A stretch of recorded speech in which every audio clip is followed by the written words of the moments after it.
اپنے مال میں سے اپنی بے سر و سامانی کے دن کے لیے قرض دو۔ جو ناگہانی آزمائش پر صبر نہیں کرتا وہ عاجز ہو جاتا ہے۔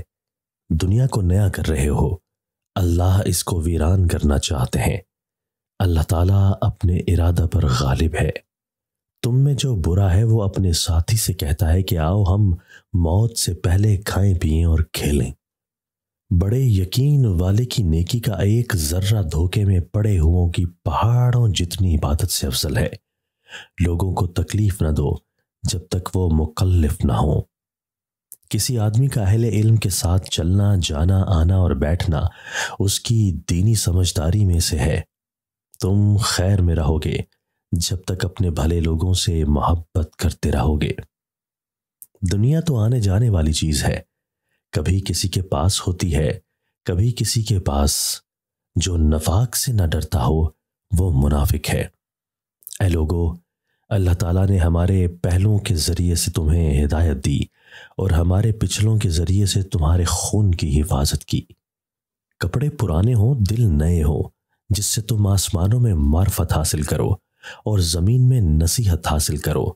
آدمی کا پہرا اس کی موت کا مقررہ وقت کرتا ہے۔ عمل سے زیادہ قبولیت عمل کا اہتمام کرو، اس لیے کہ تقوی کے ساتھ کیا ہوا عمل قلیل نہیں ہوتا، اور جو عمل مقبول ہو جائے وہ کیسے قلیل ہو سکتا ہے۔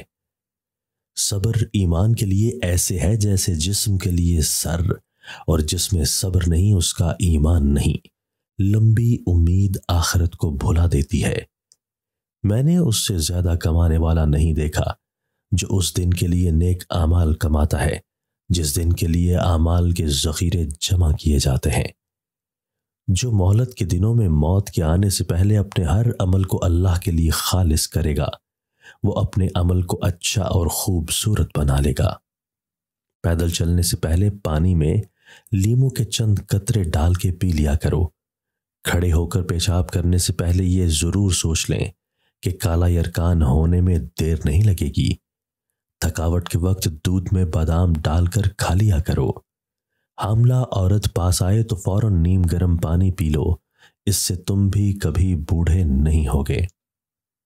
دنیا دار مردار ہے، اور جو اسے حاصل کرنا چاہتا ہے اسے کتوں کی صحبت کے لیے تیار رہنا چاہیے۔ خواہشات کے پیچھے چلنے سے انسان حق سے ہٹ جاتا ہے اور لمبی امیدوں کی وجہ سے آخرت بھول جاتا ہے۔ اے لوگو، ان میں سے نہ بنو جو بغیر کچھ کیے آخرت کی امید رکھتے ہیں۔ جہنم کے قیدی کو کبھی چھڑایا نہیں جائے گا۔ جہنم کی گرمی بہت سخت ہے اور وہ بہت گہری ہے۔